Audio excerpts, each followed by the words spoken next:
Hello, I'm J. Tom Morgan. I'm a professor here at Western Carolina University.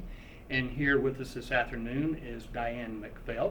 Diane is the author of this book, The Abolitionist's Daughter. Diane is also a resident of Highlands, North Carolina. And Diane, thank you for dropping by Western this afternoon. Thank you for having me, J. Tom. It's a pleasure. Diane, we all know you as a remarkable artist. Your work is well known in this area. But we never knew you were a novelist. What motivated you to write a book? Well, I never actually set out to write a book.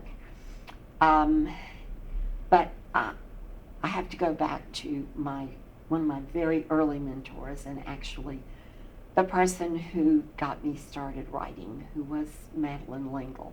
She's most known for A Wrinkle in Time. She wrote a book called Walking on Water, Reflections on Art and Faith.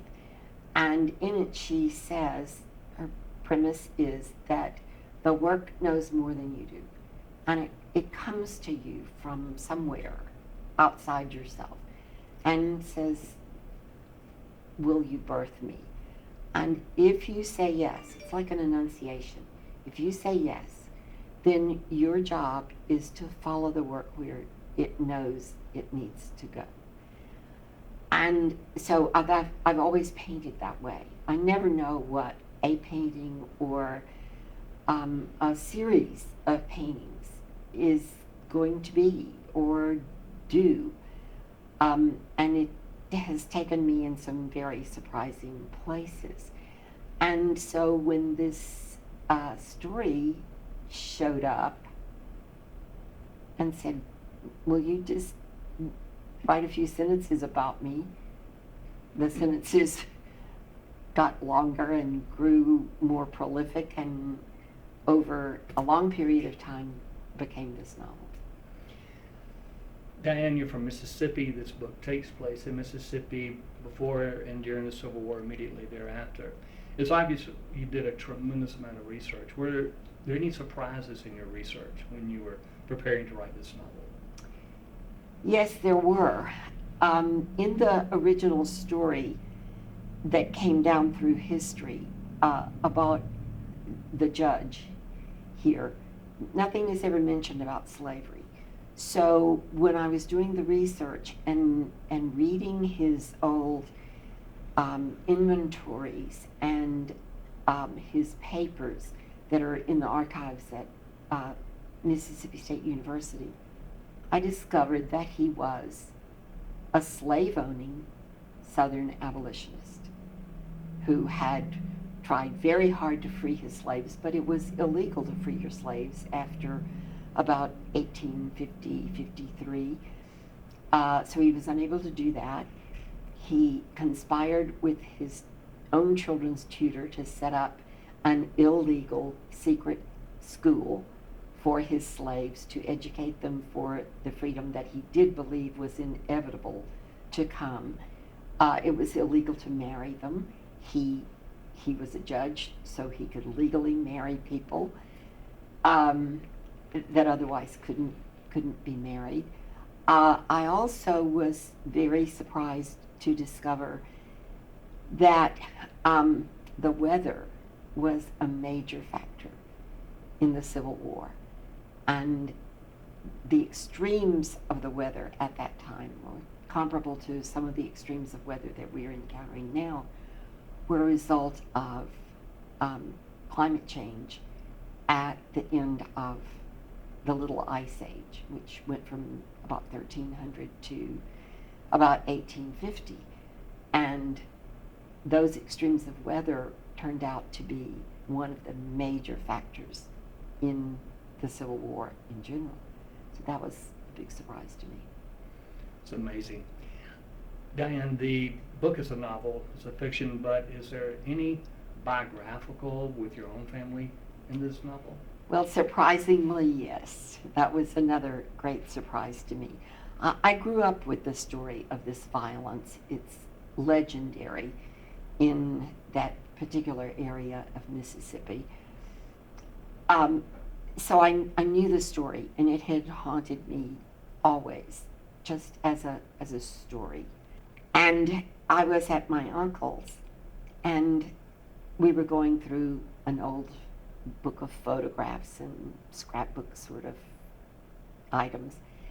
And here was a very old newspaper article about this violence.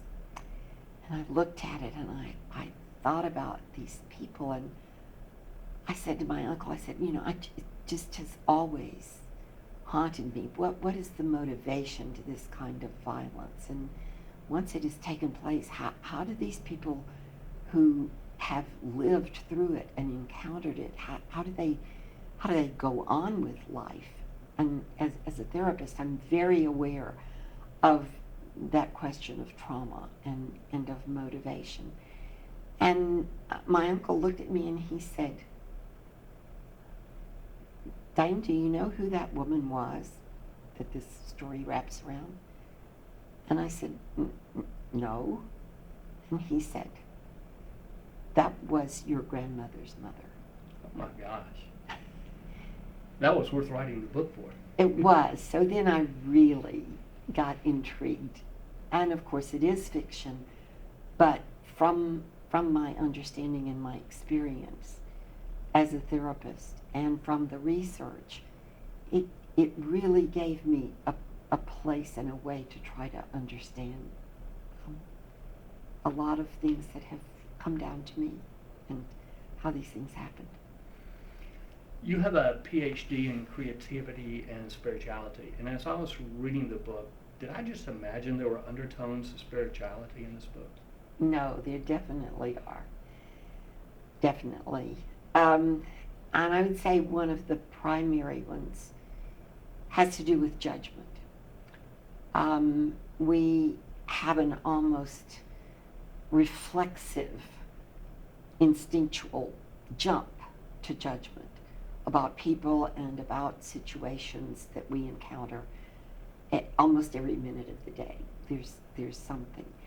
And the truth is that if we really knew the story behind this situation or behind this person's actions, it would be very different, and we would see a lot of what we believe to be our own correct evaluation like that of something as a misjudgment, and that we would begin to round out our experience of people and of situations and see things more fully, that we are all human, we are all flawed, we're all full of really good impulses and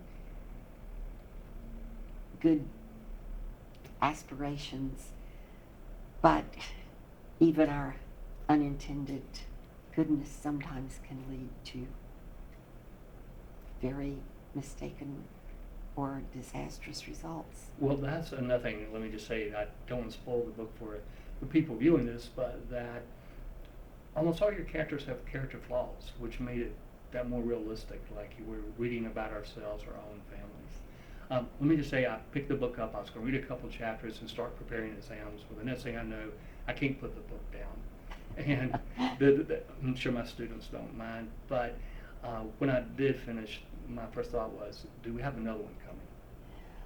We do, hopefully. There is a minor character from a subplot who, back to the Madeline Linkle premise, this character is sort of, I'm here, wouldn't let me alone. So I have begun that manuscript and have had some really positive feedback about it. So I hope it'll emerge. Well, I certainly do. Thank you for coming. We look forward for you coming back for our Spring Literary Festival here at Western. And I just want to encourage people to take the time to read this extraordinary novel. Thank you, J. Tom, and thank you all. And cut.